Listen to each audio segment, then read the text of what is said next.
año. Yo llegaba al final de año siempre tan cansada que no me importaba que hubiera parciales, pero quería dejar de cursar.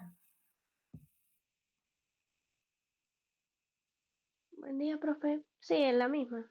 Sí, no sabes qué es peor. Después te hartás de rendir y querés volver a cursar. Y así, ese es el ciclo lectivo del estudiante universitario.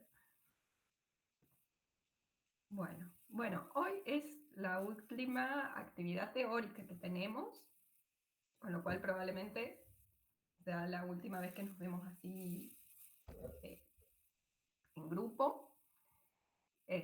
La semana que viene, el lunes, tenemos el parcial. Quienes no aprueben el parcial o quienes estén así como, bueno, con necesidad de afianzar algunos conceptos y tengan que rendir el recuperatorio. El recuperatorio es oral, lo tomamos el doctor Pavanillo. Tiene la complejidad que tiene el parcial, no es más que eso, pero sí, lo que en realidad más que el examen en sí es ver que ustedes hayan hecho un proceso de estudio y de repaso, digamos que en algún momento le tienen que estudiar, ¿sí? O le estudien para el parcial o le estudien para el recuperatorio, pero en algún momento nos tenemos que sentar a revisar los conceptos y a tratar de hacer algunas relaciones entre las ideas principales, ¿sí? Por ejemplo, nada, vamos a preguntarle un paciente que viene con tos, ¿en qué van a pensar? Y bueno, tenemos que poder decir neumonía, pero también tenemos que poder decir tuberculosis, ¿sí? Entonces, ese tipo de asociaciones que nosotros queremos que ustedes empiecen a vislumbrar cuando en esta materia que tiene un abordaje sindrómico, o de usar también un poquito el sentido común de decir, bueno, el paciente viene con fiebre, tiene poliadenopatía, tiene tos, eh, ¿qué muestra le vamos a pedir? Y bueno, si tiene tos, le vamos a pedir un esputo.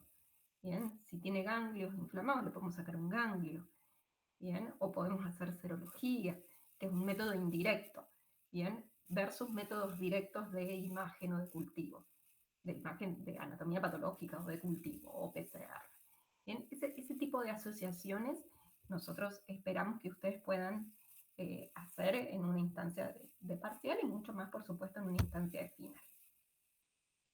Bien, digamos que puedan hacer el abordaje de, de los principales síndromes, el abordaje diagnóstico de los principales síndromes clínicos que vimos en la materia. ¿Mm? Un poquito ese es el objetivo.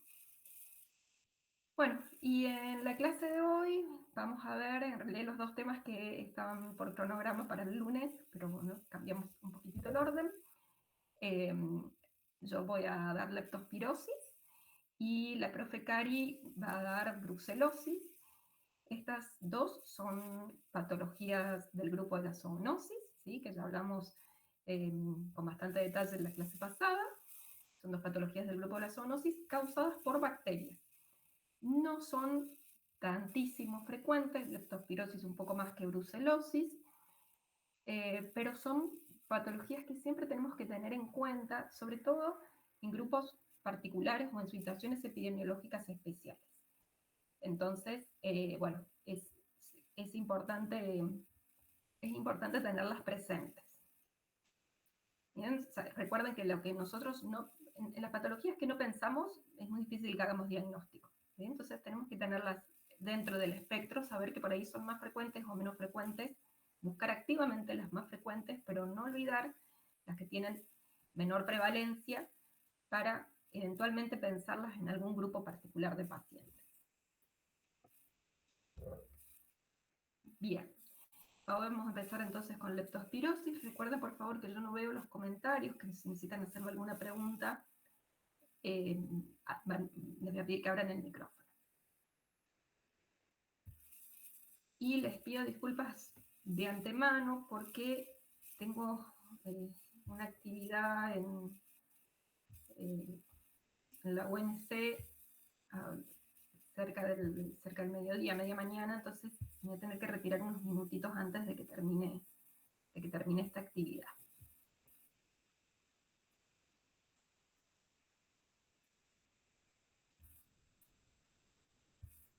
Bien, ¿pueden ver ahí bien la pantalla? Sí, profe. Buen día, Romy. Hola Sí, se Karina, ve. buen Buen día. día, chicos. ¿Cómo están? ¿Cómo estás, Cari? Bien, bien.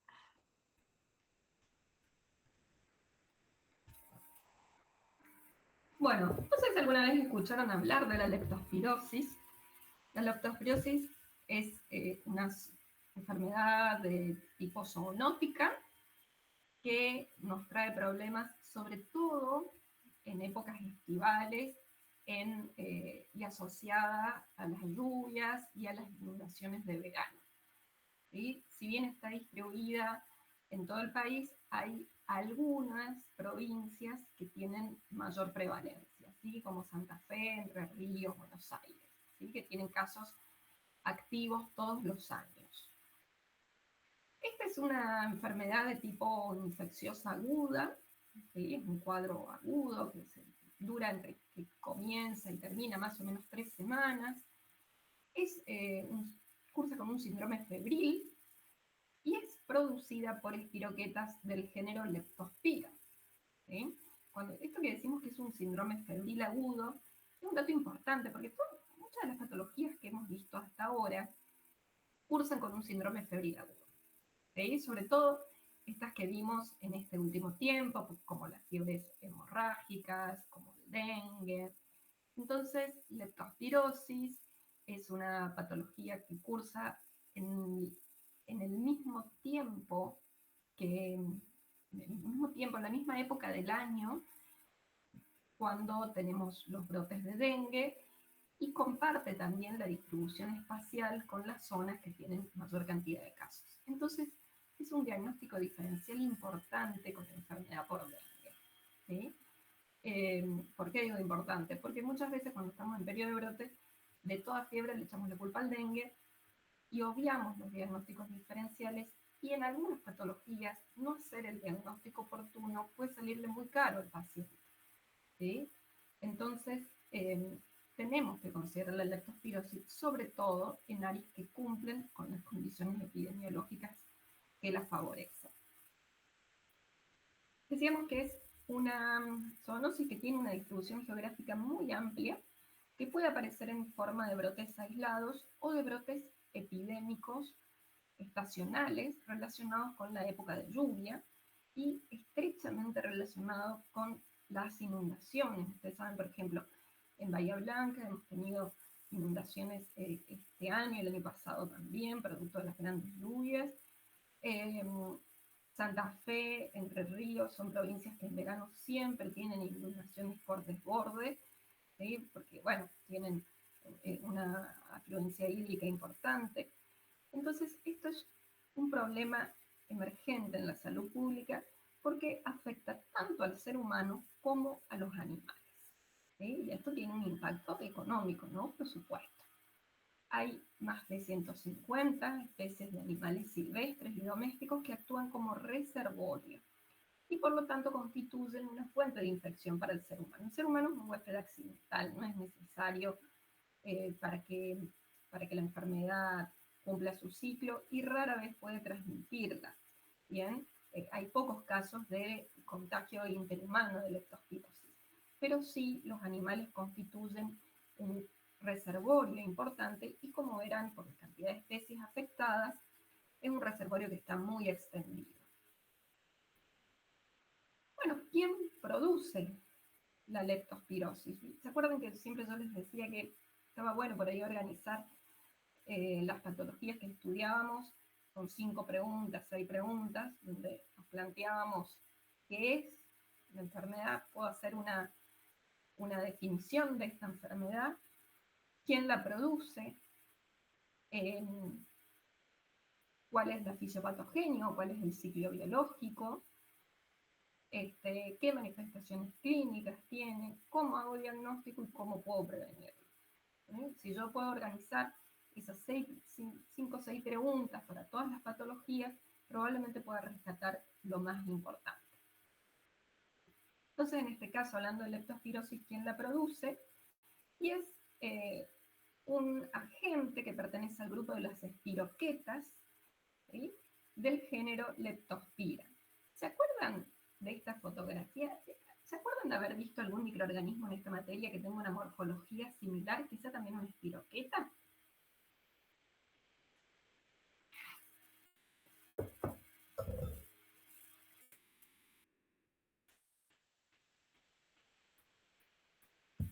El treponema pálido. Exactamente, el treponema es nuestra espiroqueta más conocida, más extendida y más difundida. Bien, pero sepan que leptospirosis, producida por una prima del treponema, que es esta leptospira, de las cuales existen dos especies, Leptospira interrogans, que es patógena, y Leptospira biflexa, que es una espiroqueta saprófita, que no causa patología. Bien, pero lo importante es que están muy extendidas en el ambiente y pueden afectar tanto a animales como al hombre. Tienen las mismas características de cultivo, ¿sí?, y de crecimiento que tenía treponema. Entonces, esto va a ser importante a la hora de pensar en la metodología diagnóstica. Las cepas saprófitas de Leptospira biflexa están en ambientes húmedos, vive siempre en relación con el agua, ¿no? Entonces, donde hay aguas superficiales, en los suelos que están anegados, o incluso en el agua de grifo, el agua urbana, me sale el agua de canilla, ¿no? Leptospira interrogans tiene alrededor de 200 serovariedades que están incluidas en 23 serogrupos. Digamos, tienen como mucha diferenciación. Esto a los fines prácticos no tiene mayor importancia porque todas las cepas dan un cuadro clínico similar. ¿Sí? Esto sirve para la investigación o para el diagnóstico final en el laboratorio, donde podemos identificar el serogrupo prevalente en una zona, en un determinado lugar, en un determinado tiempo, pero a los fines clínicos y epidemiológicos, todas las especies se comportan más o menos igual. ¿Cómo se va a transmitir la leptospirosis? Bueno, principalmente se propaga a través de la orina de animales infectados, ¿sí?, fundamentalmente roedores, ¿sí?, pero también a partir de perros, de caballos, de animales silvestres, del ganado, ¿sí?, de caballos, de cerdos, de vacas. Bien, cuando producen la infección, las leptospiras en algún momento del ciclo se pueden eliminar por orina, y esta orina contamina el suelo, contamina las aguas, y de esa manera las leptospiras pueden acceder a un nuevo hospedador animal o al ser humano, ¿no? Porque, ¿qué característica tienen? Pueden sobrevivir mucho tiempo en el agua y en la tierra contaminada con orina. Y siempre que la tierra esté húmeda, pueden sobrevivir durante varios meses, desde algunas semanas hasta varios meses, en los suelos anegados o en el agua. Entonces, las personas nos infectamos en general porque tomamos contacto directo con la orina o con los líquidos del aparato reproductor de animales infectados, porque tomamos contacto con agua contaminada con orina, por ejemplo, en agua de inundación, o cuando nos metemos al río, cuando vamos a algún arroyo, o cuando estamos de pronto, no sé, tenemos contacto con la tierra mojada porque estamos jugando en el patio, porque hacemos tareas de jardinería, ¿bien? Y finalmente, por la ingestión eventual de alimentos o agua que estén contaminados con orina. Entonces, nos infectamos, en resumen, por tomar contacto con orina o secreciones del aparato reproductor, directamente, por contacto directo con el animal infectado, o por contacto con el suelo o con el agua que hayan estado contaminados con esas secreciones, ¿sí?, particularmente con orina. ¿Cómo ingresa a nuestro organismo? Bueno, puede ingresar a través de las mucosas, a través de la conjuntiva o a través de la piel que esté previamente lastimada. La piel sana constituye una barrera para el ingreso de leptospira. Pero si hay un corte o si la piel tiene una abrasión, una solución de continuidad, puede ingresar de esa manera. Bien, pero sí puede ingresar con mucha facilidad por las mucosas y las conjuntivas. ¿Sí? Por eso es nuestra recomendación que nunca de nunca sumergirnos en aguas que estén contaminadas. Es decir, bueno, me fui a nadar al río, me fui al arroyo. Esto acá a lo mejor suena medio raro, pero en la Mesopotamia es muy común ir el domingo al río, ¿sí? Súper común, y muchas veces, sobre todo en las infancias, nadan y se sumergen, o sea, se zambullen, hunden la cabeza dentro del agua, y ahí tenemos el riesgo del contacto del agua con las conjuntivas. Puede haber eventualmente, está documentado en algunos casos, la transmisión de un ser humano a otro ser humano a través de relaciones sexuales o a través de la lactancia, pero son casos excepcionales, no es la norma, no es la forma más habitual de transmisión y no es claramente la que nos preocupa epidemiológicamente.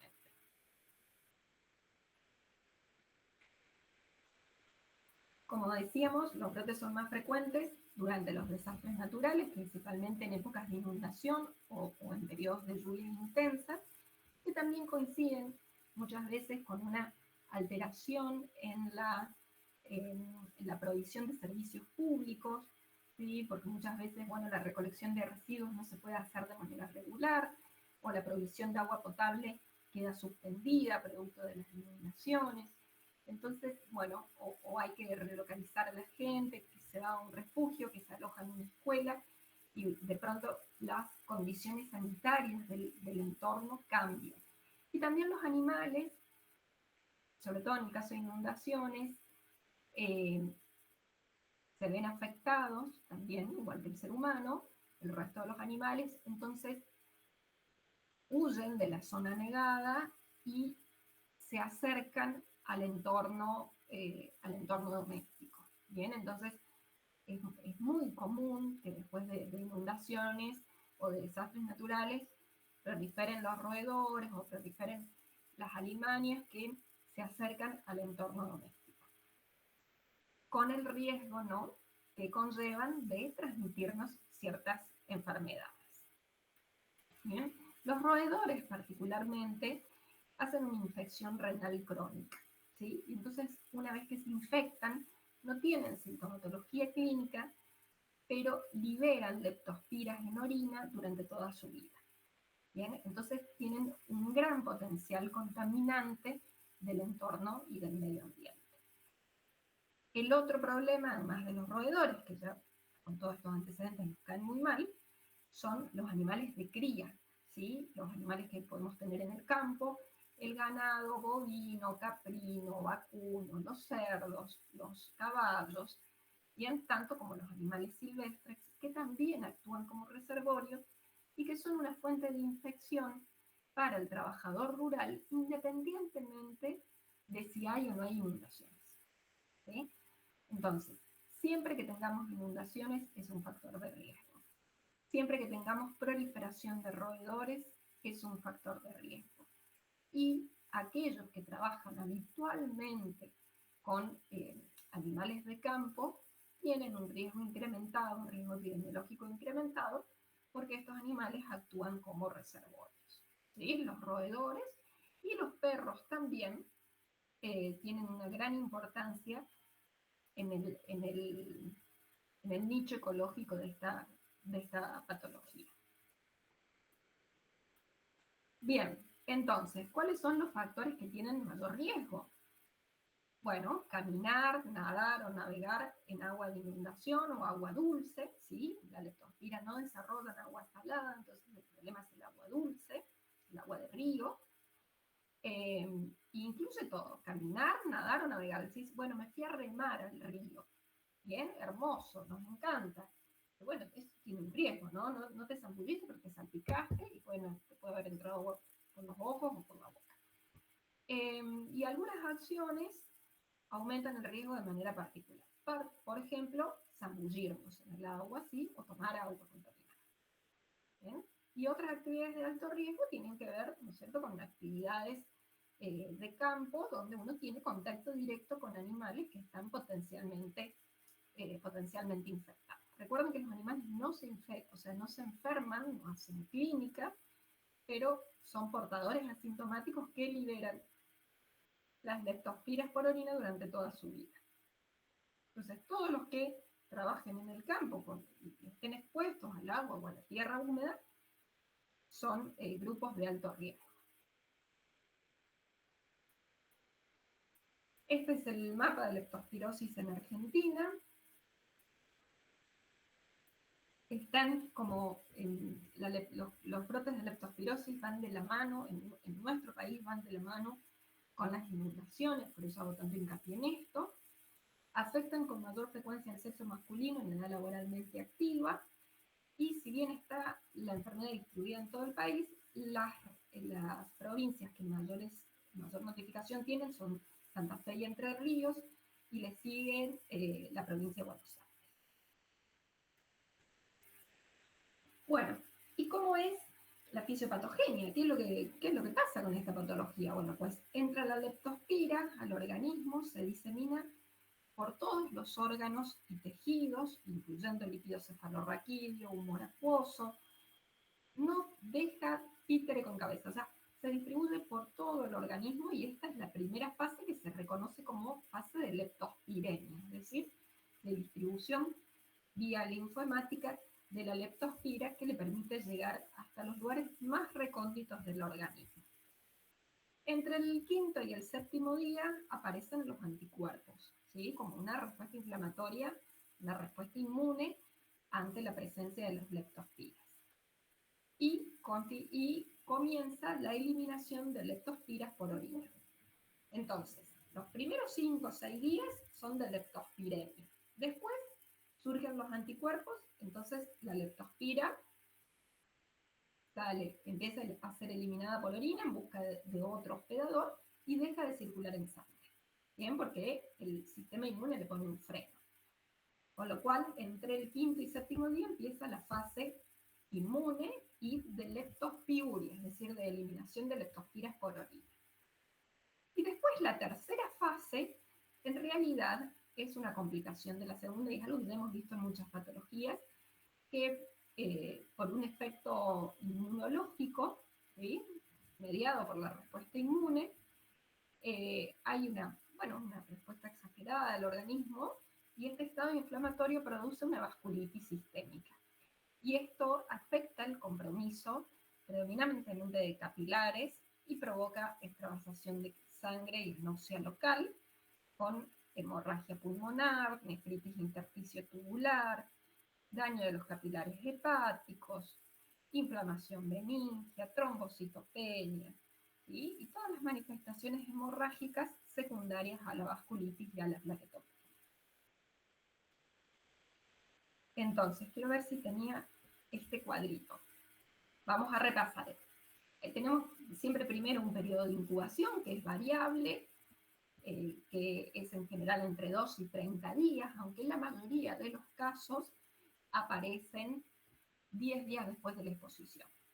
¿Bien? Entonces, durante la primera semana, durante 5 o 7 días, es la fase de leptospiremia. ¿Sí? De leptospira en sangre, porque la leptospira se está diseminando. Entonces, en esta primera semana podemos aislar la leptospira de sangre.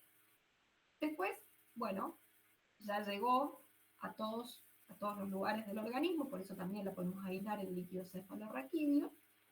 Y hacia la segunda semana, hacia el quinto o séptimo día, aparecen los anticuerpos, ¿sí?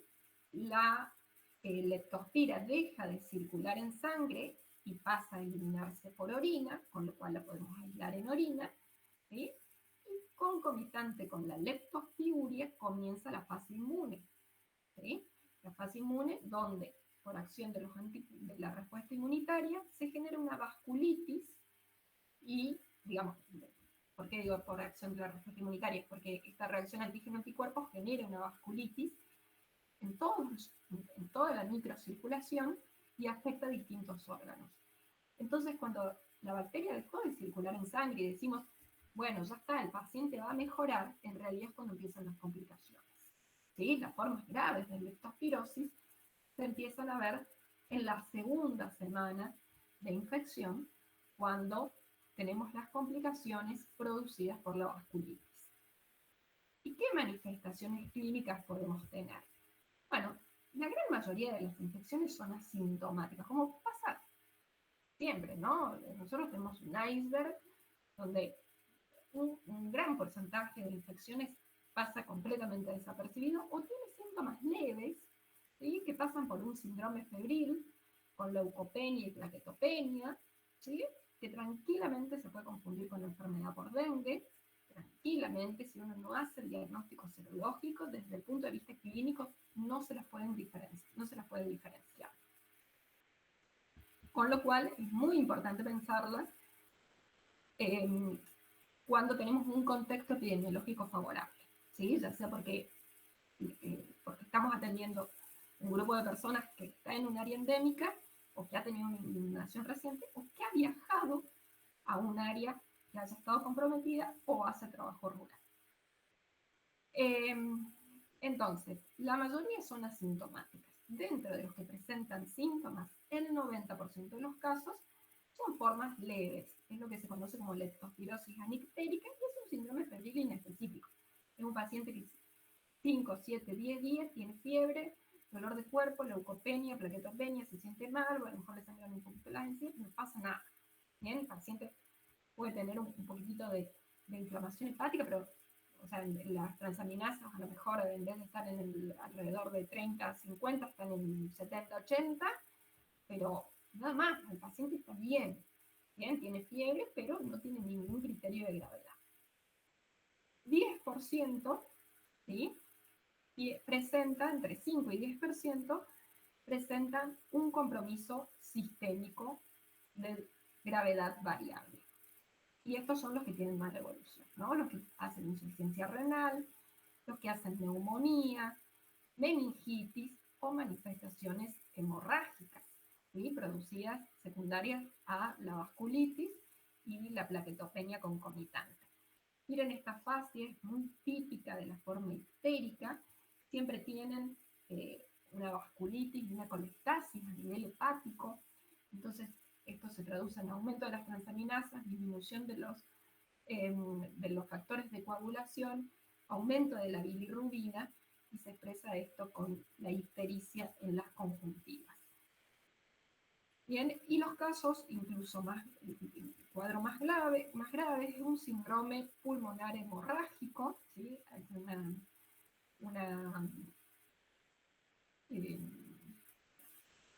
no me sale ahora el nombre del cuadro, hace una hemorragia pulmonar, ¿sí? Esto tiene una mortalidad del 50%, la leptospirosis no es la única causa de hemorragia pulmonar, pero es una de las más graves, ¿sí? Y la mortalidad es altísima, en estos casos llega al 50% aún con tratamiento efectivo. Entonces, bueno, este es un cuadro realmente grave y crítico. Síndrome pulmonar hemorrágico grave es un porcentaje menor, la punta del iceberg, ¿sí? Un porcentaje menor dentro de los que hacen leptospirosis ictérica. Entonces, ¿cuál es la evolución clínica? El 90%, hay un porcentaje que no sabemos hasta dónde llega, que es asintomático. De los que tienen síntomas, el 90% hacen la forma anictérica, un síndrome febril inespecífico, y 5 a 10% hacen formas más graves de la enfermedad, con leptospirosis ictérica, con compromiso multisistémico, y eventualmente con síndrome pulmonar hemorrágico. ¿Cómo vamos a hacer el diagnóstico? Bueno, depende de en qué etapa de la enfermedad estemos. Si estamos en la primera semana, podemos aislar la leptospira en sangre, porque recuerden que la primera semana de la enfermedad era la fase de leptospiremia, entonces la podemos aislar en sangre. Hacia el día 5 o 6 lo podemos aislar en líquido cefalorraquídeo y ya podemos empezar a buscarlo en orina. En orina, seguramente a partir de la segunda semana, lo aislamos con seguridad, porque ya estamos en la fase de leptospiuria. La microscopía se debe hacer en campo oscuro o con técnicas de impregnación argéntica. Recuerden que tiene la misma técnica diagnóstica que utilizamos para treponema pálido, ¿bien? Por eso no se puede ver en un microscopio óptico habitual, sino porque no se puede teñir, ¿bien? No podemos hacerle un gram a la espiroqueta, ¿bien? Entonces tenemos que utilizar técnicas de impregnación argéntica o técnicas de campo oscuro. Se puede cultivar en medios selectivos, aeróbicos, es de crecimiento lento, es de crecimiento difícil, es una bacteria difícil, ¿se acuerdan? Nosotros Treponema tampoco lo cultivamos. Una bacteria muy fastidiosa para crecer. Entonces, en realidad, si bien se puede cultivar, en general el diagnóstico se termina estableciendo por métodos indirectos, básicamente por serología, ¿sí? Detectando seroconversión o aparición de IgM específica. ¿Sí? La inmunidad que deja es serovariante, es decir, que voy a tener inmunidad para esa variante, para ese serotipo, pero recuerden que tengo 22 serotipos más para contagiarme la próxima vez.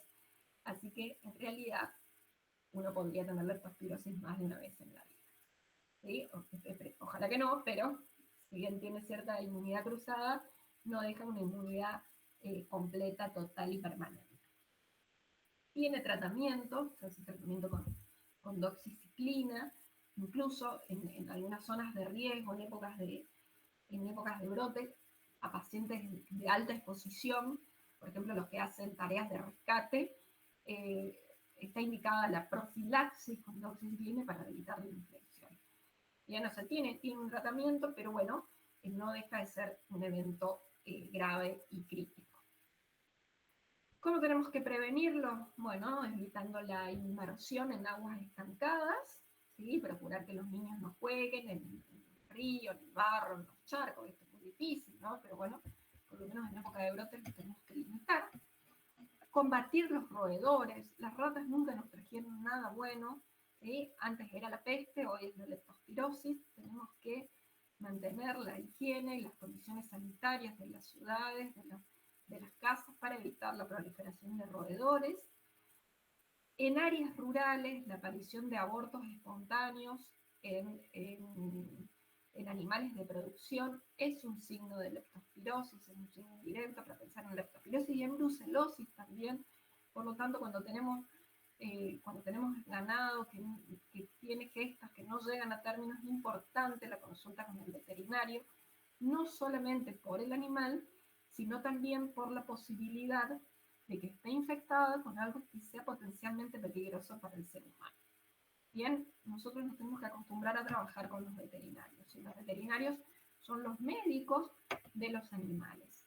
Su título también es de médico veterinario, ¿sí?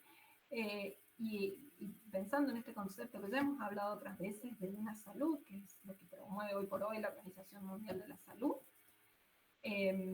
donde considera que la salud es ambiental y donde para mantener la salud humana tenemos que mantener también la salud de los animales que conviven con nosotros, la salud de los ecosistemas, la salud de las fuentes de agua, de los espacios verdes. Bien, entonces no podemos hablar de salud humana sin tener salud animal, tanto de los animales de cría, como de los animales de compañía, como de los animales silvestres. Bien, entonces tenemos que mantener la salud de todo el ecosistema para lograr el equilibrio. Bien, entonces cuando tenemos enfermos los animales en el campo, es sumamente importante trabajar en acuerdo con el veterinario, que muchas veces nos dice, che, mira, tengo un caso de brucelosis, me parece que tengo una leptospirosis, me parece que tengo un perro con leishmaniasis. Entonces, ellos son nuestro primer llamado de alerta ante la posibilidad de la diseminación de microorganismos potencialmente patógenos también para las personas. Bueno, es importante, siempre que vamos a estar en áreas húmedas, usar calzado cerrado de caña alta, es decir, las botas, siempre que vamos a estar en el campo, en zonas anegadas, en zonas de esteros, o que vamos a ir a pescar, o que vamos a ir a cosechar, o que vamos a hacer alguna tarea de rescate o de trabajo en momentos de inundación. Entonces, muy importante, botas altas y uso de guantes, ¿sí? Esto es fundamental. Siempre que trabajo en el campo, o voy a trabajar con animales o en tareas rurales, uso de botas de caña alta y guantes. Esto nos previene no solamente el contacto con orina infectada, sino también el contacto con animales potencialmente ponzoñosos, por ejemplo las víboras o algunas arañas que pueden estar en el peridomicilio. Nos protegen de abrasiones o de lesiones por traumatismo directo, nos protegen de todas las micosis subcutáneas que ingresan por contacto directo o por inoculación. Entonces es muy importante como medida de prevención el uso de botas de caña alta y de guantes. ¿Sí? Por supuesto que si yo tengo trabajadores rurales a mi cargo, se lo tengo que proveer. En las zonas endémicas se puede vacunar al perro y a las vacas. Hay una vacuna de uso veterinario, no es de uso humano, es de uso veterinario, con la cual podemos vacunar a los perros y a las vacas. Va a prevenir la enfermedad clínica en los animales, pero bueno, no evita que los animales se comporten como reservón, ¿bien? Pero por lo menos, bueno, no van a, en ganadería es importante esto porque la leptospirosis también puede producir abortos espontáneos y eso conlleva una pérdida económica importante. Y la quimioprofilaxis con doxiciclina, de lo que hablábamos recién, podía ser eficaz para prevenir enfermedad sintomática en personas con alto riesgo y exposición breve. Por ejemplo, va a decir, bueno, tengo un grupo, una cuadrilla que va a ir a trabajar porque tuvimos una inundación y se van a ir 5 días a trabajar a Santa Fe con los evacuados. Bueno, esos pacientes tienen indicación de profilaxis. Bien, pero no es para uso generalizado. Nada más con leptospirosis, recuerden evitar la proliferación de roedores. Preguntas, comentarios.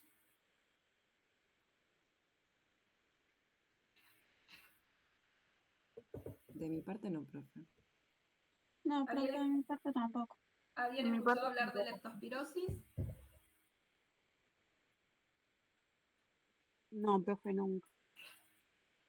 No, yo tampoco. No es muy frecuente en la zona de ustedes, pero sí es un problema sanitario importante. Ya le compartí a la profe esta presentación para que se las pueda pasar y la tengan de referencia. Igual leptospirosis es un tema que está en el tras las huellas, así que lo pueden revisar de ahí. De hecho, el cuadrito ese de diagnóstico por fases es buenísimo. Es tomado de ahí. Vos sabés, Romy, que acá en Villa Mercedes hay varios veterinarios que piensan que tienen leptospirosis en perros, pero no se confirma, ¿viste? Como que no se quedan con esa sospecha clínica, porque por ahí tengo conocidos que el veterinario les dice que es leptospirosis, pero sin confirmación, así que está como muy en la nebulosa. Y es que No en la parte veterinaria. sí, es que es una posibilidad fuerte, sobre todo en animales que toman agua de ríos o aguas de las acequias. Entonces es una posibilidad muy fuerte la leptospirosis porque está muy distribuida. A veces no llega a tener eh, una carga en el ambiente lo suficientemente alta como para contagiar al ser humano, pero los animales, bueno, muchos están infectados. Yo he hablado también acá con veterinarios que este último tiempo trabajado en algunos proyectos con ellos y dicen, está muy extendida la leptospirosis. Como no tienen síntomas los animales, no tienen síntomas leves, entonces muchas veces pasa desapercibido. Bien, pero bueno, el riesgo justamente es el acercamiento al entorno doméstico. Y en eso los perros particularmente son, además de los roedores, ¿no? Son, por su convivencia con el ser humano, son un animal con el que hay que tener especial cuidado, ¿no? Porque de pronto el ganado es un problema para el trabajador rural, pero el perro es un problema para todos. Ay, perdón, perdí la conexión, anda muy mal el internet en mi casa, me conecté con el celular. No escuché la última parte, pero bueno, era acotar eso, Romy, de que se sospecha acá que en la parte veterinaria hay, nada más que no se está confirmando. Claro, porque también el diagnóstico es difícil. Entonces, imagínate, vamos a hacer la serología al perro, tenemos que mandar la muestra no sé dónde. Por ahí es complejo de hacer. Claro, Por sí. eso muchas veces se quedan con el diagnóstico clínico sin confirmación bacteriológica.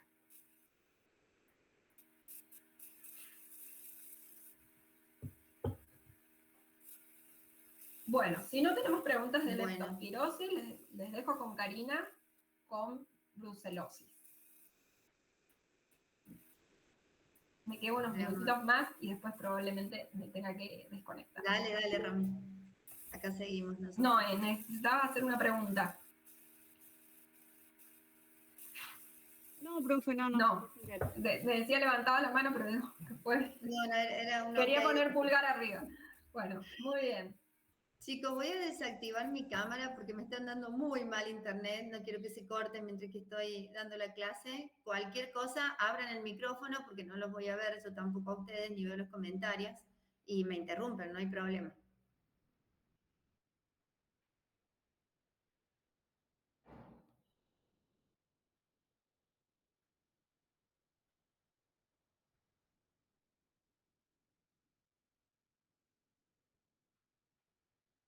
¿Se ve bien ahí mi pantalla? Sí, profe. Profe. Sí, Cari, se ve perfecto. Bien. Esperemos no tener problemas con internet.